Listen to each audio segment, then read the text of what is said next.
اعلی حضرت مفتی اعظم حجت الاسلام بریلی تجھے سلام۔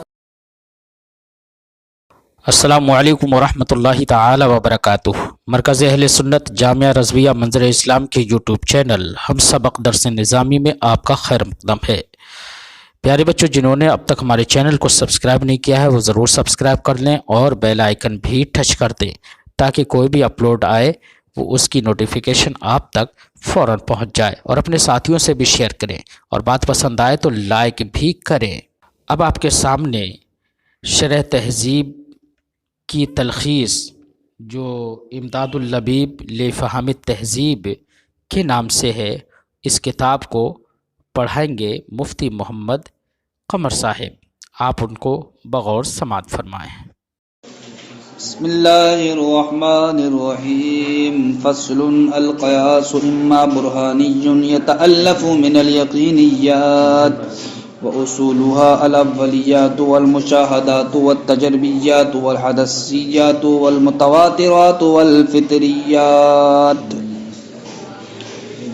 ما قبل میں آپ نے جو قیاس کے تعلق سے گفتگو ملاحظہ کی وہ جناب والا قیاس کی صورت کے اعتبار سے گفتگو تھی۔ اب یہاں سے مصنف الرحمہ قیاس کی گفتگو اس کے مادے کے اعتبار سے شروع فرماتے ہیں، کیونکہ آپ جانتے ہیں کہ قیاس کی تعریف میں یہ کہا گیا تھا کہ قیاس ایسا قول ہے جو مرکب ہو، جو مرکب ہو۔ تو میرے بھائیوں، مرکب کے لیے مادہ بھی چاہیے، مادہ یعنی کہ اجزا چاہیے، تبھی تو کوئی شے مرکب ہوگی۔ بغیر اجزا کے، بغیر مادے کے کیسے مرکب ہوگی؟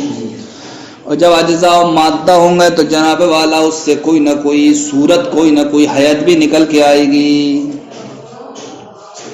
تو اب ضروری یہ ہوا قیاس کے لیے کہ اس کے لیے مادہ بھی ہو اور اس کے لیے صورت بھی ہو، قیاس کے لیے مادہ بھی ہو اور قیاس کے لیے صورت بھی ہو، تاکہ ترکیب کیا ہو جائے، متحقق ہو جائے۔ تو ما قبل میں آپ نے جو قیاس کی دو قسمیں پڑھی، قیاس استثنائی اور قیاس اقترانی، تو یہ اس کی دو قسمیں صورت کے اعتبار سے تھیں۔ کائے کے اعتبار سے تھیں؟ صورت کے اعتبار سے تھی، یعنی کہ مقدم کو کہاں رکھنا ہے، تالی کو کہاں رکھنا ہے، شکل کیسے بنانا ہے، کیا نہیں کرنا ہے، یہ سب صورت کے اعتبار سے تھی۔ اب یہاں سے مصنف الرحمہ قیاس کی جو گفتگو کو شروع فرماتے ہیں وہ اس کے اجزاء، اس کے مادے کے اعتبار سے شروع فرماتے ہیں کہ قیاس کی اپنے مادے کے اعتبار سے کتنی قسمیں ہیں؟ 5 قسمیں ہیں۔ کیا ہیں؟ 5 قسمیں۔ کیا کیا ہیں وہ 5؟ قیاس برہانی یا نسبتی لگا دو سب میں، قیاس جدلی، قیاس خطابی، قیاس شعری، قیاس سفسطی۔ ان 5 قسموں کو کیا کہا جاتا ہے؟ صناعت خمس کہا جاتا ہے۔ کیا کہا جاتا ہے؟ صناعت خمس۔ اگر تم سے کوئی کہے کہ صناعت خمس تحریر کرو تب بھی یہ 5 قسمیں تحریر کرو گے، اور اگر کوئی تم سے یہ کہے کہ قیاس کی اس کے مادے کے اعتبار سے کتنی قسمیں ہیں وہ تحریر کیجئے تب بھی یہی 5 قسمیں تحریر کرو گے۔ سمجھ گئے؟ وَلَمَّا فَرَغَ الْمُصَنِّفُ مِنْ صُوَرِ الْأَقِیسَةِ، جب مصنف علیہ الرحمہ قیاس کی صورتوں سے فارغ ہو گئے، شرع فی موادها التي تترکب منها، تو اب مصنف علیہ الرحمہ نے قیاس کے مواد کو شروع فرمایا کہ جس سے قیاس کا ہوتا مرکب ہوتا ہے۔ فقال، تو فرمایا، القیاس وَعْلَمْ أَنَّ الْقِيَاسَ يَنْقَسِمُ بِاعْتِبَارِ الصُّوَرَةِ إِلَى الْأَقْسَامِ السَّابِقَةِ، آپ جان لیجئے کہ قیاس صورت کے اعتبار سے منقسم ہوتا ہے گزشتہ قسموں کی جانب۔ سمجھ گئے؟ گزشتہ قسمیں کیا تھیں؟ قیاس استثنائی اور قیاس اقترانی۔ تو یہ قیاس کی جو قسمیں تھیں صورت کے اعتبار سے تھیں۔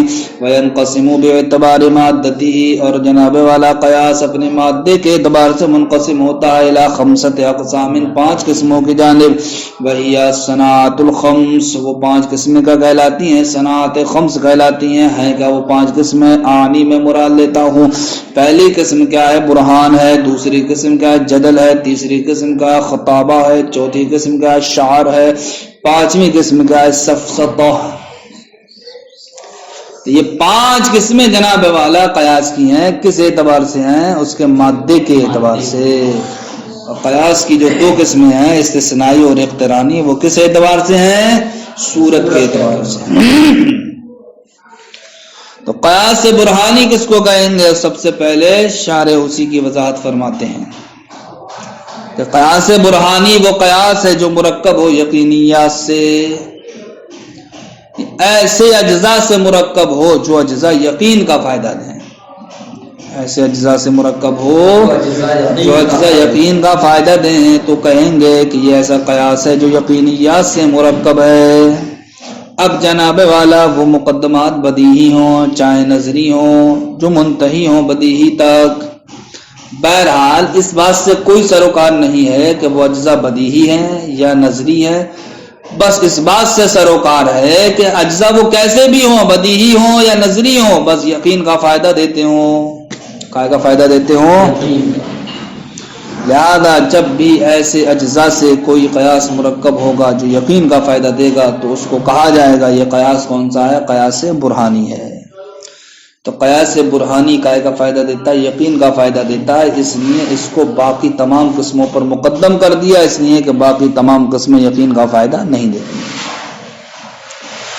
یقین منطق کی اصطلاح میں کس کو کہا جاتا ہے؟ کہتے ہیں یقین کہتے ہیں اس تصدیق کو جو یقینی ہوتی ہے، مطابق ہوتی ہے، واقع کے ثابت ہوتی ہے، گویا کہ آپ کہہ لیجئے کسی شے کے اعتقاد کے معنی میں جو چیز ہوتی ہے اس کو کیا کہا جاتا ہے؟ یقین کہا جاتا ہے۔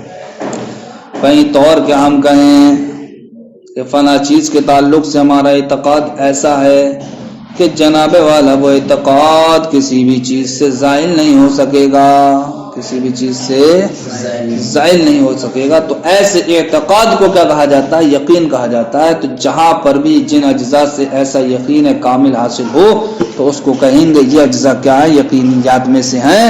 اور جہاں پر بھی وہ قیاس جو ایسے اجزاء سے مرکب ہو جو یقینیات کے قبیل سے ہوں تو اس قیاس کو کیا کہا جائے گا؟ قیاس برہانی۔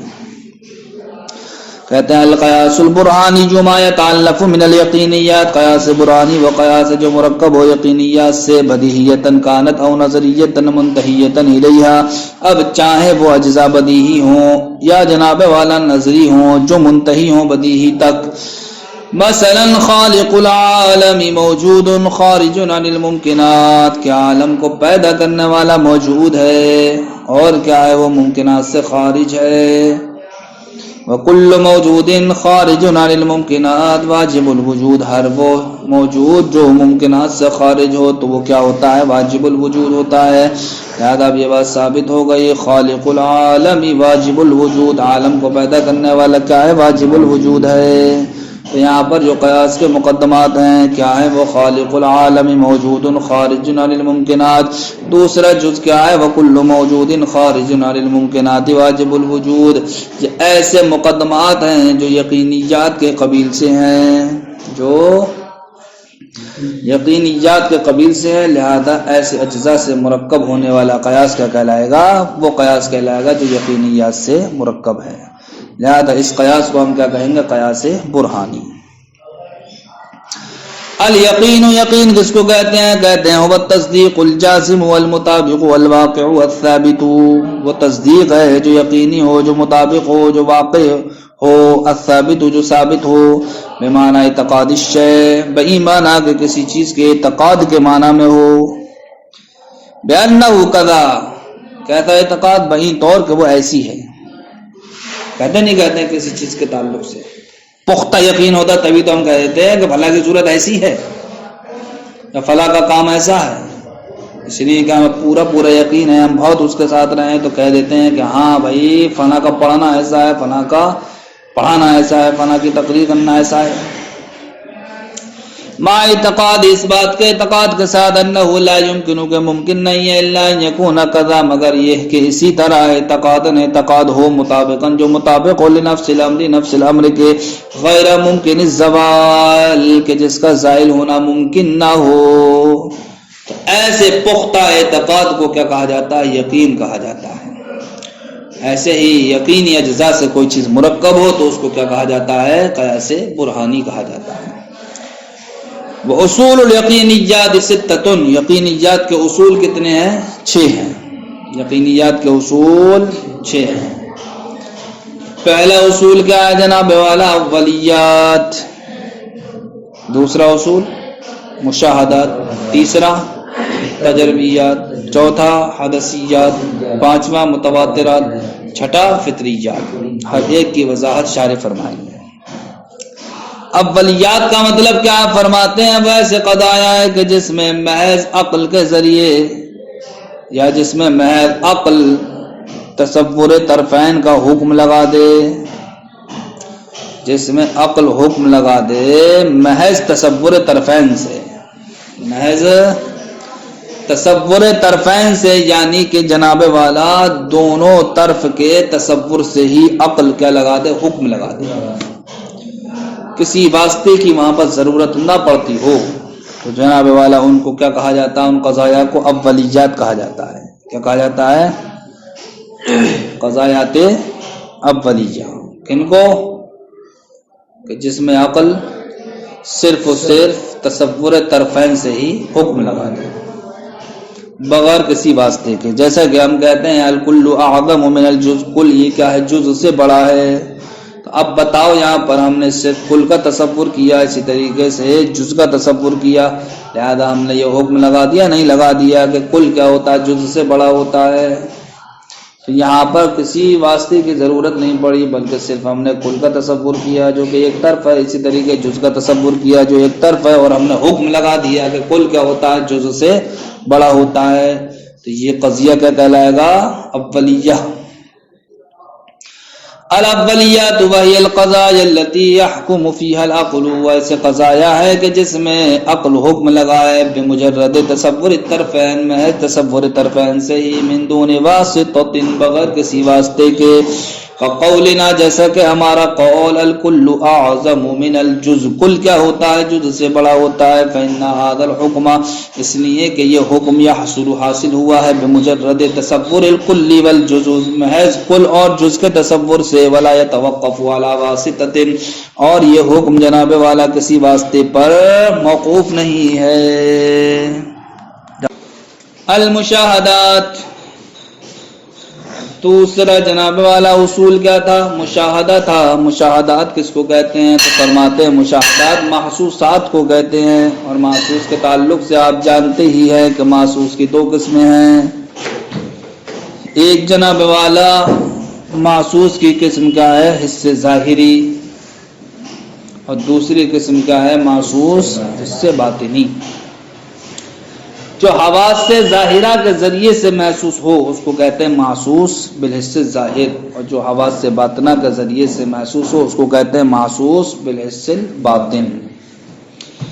حواس سے ظاہرہ تو جانتے ہیں آپ کیا ہے؟ وہ سامعہ، ذائقہ، لمسہ اور شامہ.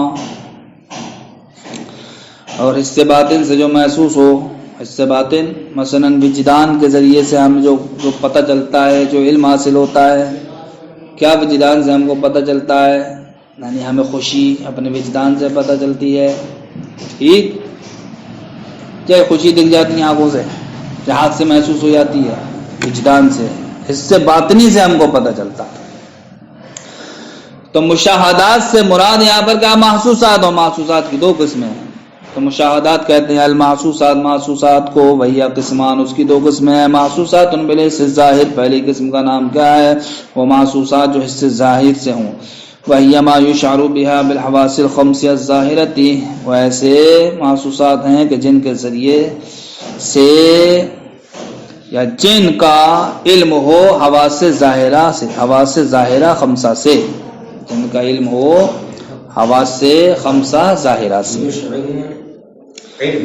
وما وہی ما یشعر بها، جن کا علم ہو یا جن کو جانا جائے کیسے؟ حواس خمسہ ظاہرہ سے. جیسے کہ اس بات کا شعور کہ سورج کیا ہے؟ گرم ہے اور آگ جلانے والی ہے. تو اس کو، سورج کی گرمی کو اور آگ کے جلانے کو کیسے جانا جاتا ہے؟ حواس ظاہرہ سے جانا جاتا ہے. محسوسات بالحس الباطن، دوسری قسم کیا ہے؟ محسوسات بالحس الباطن، وتسمى بالوجدانیات، ان کا نام کیا رکھا جاتا ہے؟ وجدانیات. جیسا کہ اس بات کا شعور بأن لنا سرورا، کہ ہمارے لیے خوشی ہے، وعطشا اور پیاس ہے، وجوعا اور بھوک ہے، وغیرہ اور اس کے علاوہ. سمجھے؟ تو یہ چیزیں ہم کو حواس ظاہرہ سے محسوس نہیں ہوتی ہیں بلکہ حواس سے باطنہ سے محسوس ہوتی ہیں۔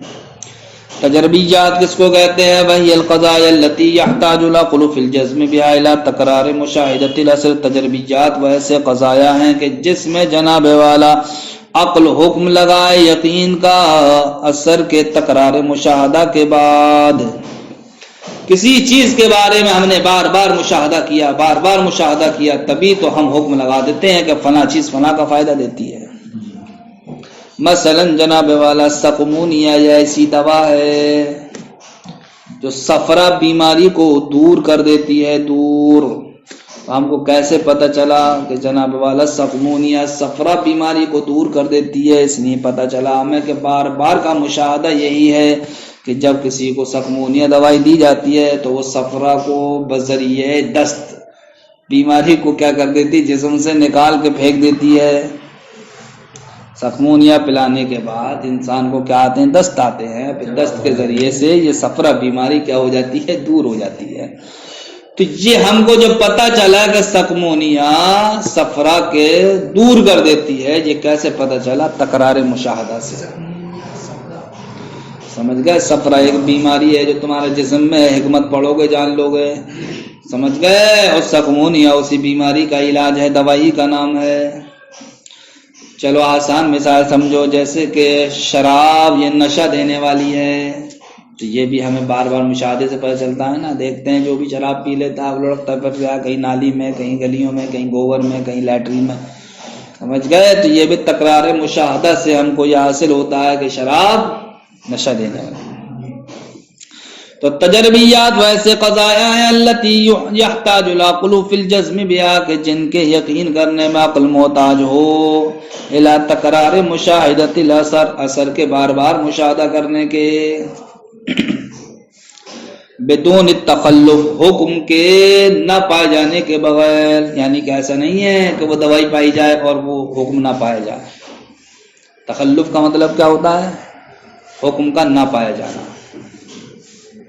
جیسے کہ ہمارا قول السقمونیہ مسہلۃ للصفرا، کہ سقمونیہ یہ صفرا کو دور کرنے والی ہے، والخمر مسکرۃ، اور شراب کا نشہ آور ہے۔ حدثیات ویسے قضایا ہیں کہ یحتاج العقل فیہا کہ جس میں عقل محتاج ہو الی تصور الطرفین، تصور طرفین کی، بدون حاجت الی ترتیب المقدمات، لیکن ترتیب مقدمات کی ضرورت نہ ہو، و استخلاص النتائج، اور نہ ہی نتائج کو حاصل کرنے کی ضرورت ہو۔ سمجھ گئے؟ جیسے کہ ہم کسی قیاس کو ترتیب دیتے نہیں دیتے ہیں، تو اب ترتیب کے شرائط کو پہلے ہم مد نظر رکھتے ہیں تب ترتیب دیتے ہیں، اس کے بعد پھر ہم نتیجے پہ غور و فکر کرتے ہیں کہ نتیجہ کیا نکل کے آیا۔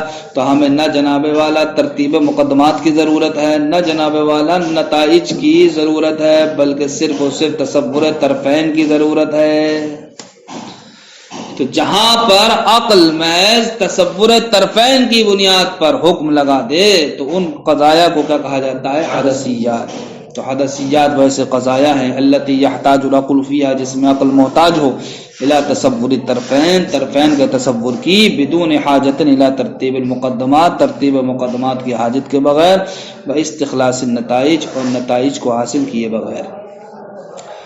قولنا جیسا کہ ہمارا قول نور القمر مستفاد من نور الشمس، کہ چاند کا نور یہ سورج کے نور سے مستفاد ہوتا ہے۔ تو ہمیں جناب والا اتنا ہی کافی ہے یہاں پر کہ چاند کا نور کا تصور کر لیں، سورج کے نور کا تصور کر لیں۔ کیوں؟ اس لیے کہ ہم جناب والا جانتے ہیں کہ چاند کا نور یہ گھٹتا اور بڑھتا رہتا ہے، چاند کا نور اس کا گھٹنا اور بڑھنا کیوں ہے؟ اس لیے ہے کہ کبھی تو یہ چاند سورج کے قریب ہوتا ہے تو اس کی روشنی بڑھ جاتی ہے، اور کبھی یہ چاند سورج سے دور ہوتا ہے تو اس کی روشنی کیا ہو جاتی ہے؟ گھٹ جاتی ہے۔ تو اب یہاں پر جناب والا صرف اتنا ہی کافی ہے کہ نور قمر کا تصور ہو جائے اور نور شمس کا تصور ہو جائے، سمجھ گئے؟ اور کسی واسطے کی یا ترتیب مقدمات کی ضرورت نہیں ہے۔ فہذا الحکم، تو یہاں پر جناب والا اس حکم کا منشأ مشاہدت و اختلاف احوال القمر، چاند کے احوال کے مختلف ہونے کا مشاہدہ ہے، فی الاضاءۃ روشنی میں، یعنی روشنی میں چاند کی حالتیں مختلف ہوتی رہتی نہیں رہتی ہیں. اعلیٰ حسب کیوں ہوتی ہیں؟ اختلاف اوضاعی، چاند کے سورج سے قریب یا دور رکھے ہونے کے اختلاف کے اعتبار سے. یعنی کبھی تو چاند سورج کے قریب ہوتا ہے اور کبھی چاند کیا ہوتا ہے سورج کے دور ہوتا ہے. جب قریب ہوتا ہے روشنی بڑھ جاتی ہے، دور ہوتا ہے روشنی گھٹ جاتی ہے. سمجھ گئے؟ اوضاع یہ وضع کی جمع ہے، رکھنا. والحدث سرعت انتقال الذہن من المبادی الى المطالب، اور حدث کہتے کس کو ہے کہ ذہن کا منتقل ہونا ہے تیزی سے مبادی سے مطالب کی جانب. متواترات کے بارے میں تو تم جانتے ہی ہوگے کہ متواترات کس کو کہتے ہیں کہ جس میں عقل نقل کے واسطے سے حکم لگا ہے. کائے کے واسطے سے؟ نقل کے واسطے سے حکم لگا ہے. یعنی کہ کوئی حکم جناب والا نقل کیا گیا ہو اتنی بڑی جماعت سے کہ جن کا جھوٹ پر اتفاق کر لینا عقلاً جائز نہ ہو، عقلاً جائز نہ ہو. تو اتنی بڑی جماعت سے کوئی حکم منتقل ہو کر کے آتا ہے تو اس حکم کو کہتے ہیں متواتر. جیسے سیدنا محمد صلی اللہ علیہ وسلم ادعا النبوت، کہ ہمارے سردار محمد صلی اللہ تعالی علیہ وسلم نے نبوت کا دعویٰ فرمایا. تو یہ حکم جناب والا اتنی بڑی جماعت سے منتقل ہو کر کے آیا ہے کہ جس کا جھوٹ پر متفق ہونا کیا جائز نہیں ہے. وظہرت المعجزات علی یدیہ، اور آپ کے دست اقدس سے بہت سارے معجزات ظاہر ہوئے. تو یہ بھی ایسا حکم ہے جو اتنی بڑی جماعت سے منتقل ہو کر کے آیا کہ جن کا جھوٹ پر اتفاق کر لینا ممکن نہیں ہے، جائز نہیں ہے. تو متواترات وہ ایسے قضایا ہیں کہ جس میں عقل حکم لگائے بواسطۃ النقل، نقل کے واسطے سے، ان جمع کثیر، جو نقل ہو اتنی بڑی جماعت سے. لا یجوز العقل توافقهم وتواتؤهم علی الکذب، کہ عقل جائز نہ رکھے ان کی موافقت کو. تواتو کا معنی بھی یہی موافقت آتا ہے، علی الکذب یعنی کہ کذب پر. جیسے کہ ہمارے سردار محمد صلی اللہ علیہ وسلم نے نبوت کا دعویٰ فرمایا اور معجزات آپ کے دست اقدس پر ظاہر ہوئے. فطریات کس کو کہتے ہیں؟ وہی التی تفتقر الی واسطۃ غیر غائبۃ فی الذہن اصلا، وہ ایسے قضایا ہیں کہ جناب والا کہ جہاں پر کسی واسطے کی کیا ہوں محتاج ہوں، لیکن وہ واسطہ ذہن سے غائب نہ ہو. بالکل واسطے کے تو محتاج ہوئے لیکن ذہن سے وہ واسطہ غائب نہیں ہے بالکل. ويقال لهذه، اسی وجہ سے کہا جاتا ہے قضایا قیاساتها معها، فطریات کو کہ فطریات ایسے قضایا ہیں جن کا قیاس اس کے ساتھ ہیں. جب وہ ذہن سے غائب ہی نہیں ہے تو گویا کہ ساتھ میں ہوئے یا نہیں ہوئے. جیسے کہ الاربعۃ زوج، چار کیا ہے؟ جوڑا جوڑا ہے. تو یہاں پر جناب والا ہم ایک واسطے کے محتاج ہیں لیکن وہ واسطہ کیا ہے؟ ذہن سے غائب نہیں ہے. وہ واسطہ کیا ہے صاحب؟ کہتے ہیں ھذا الحکم یحتاج الی معرفۃ الاربع، یہ حکم چار کی معرفت کا محتاج ہے، اور معرفت الزوج، اور زوج کی معرفت کا محتاج ہے. بأنہ الذی، بہی طور کہ وہ جو ینقسم بمتساویین، برابر برابر منقسم ہوتا ہے. زوج کس کو کہتے ہیں؟ جو برابر برابر منقسم ہوتا ہے. والاربعۃ، اور اربع کس کو کہتے ہیں؟ منقسمۃ بمتساویین، جو برابر برابر منقسم ہوتا ہے. فہذہ المعرفۃ واسطۃ، تو یہ معرفت جناب والا واسطہ ہے. یعنی کہ زوجیت، آپ نے اربع پر زوجیت کا حکم لگایا نہیں لگایا؟ تو کیوں لگا دیا؟ اس لیے لگا دیا کہ آپ نے یہ دیکھا کہ اربع بھی اس کو کہتے ہیں جو برابر برابر منقسم ہو، اور زوج بھی اس کو کہتے ہیں جو برابر برابر منقسم ہو. تو یہاں پر جناب والا یہ جو حکم حاصل ہوا ہمیں، وہ اس واسطے سے حاصل ہوا. کس واسطے سے؟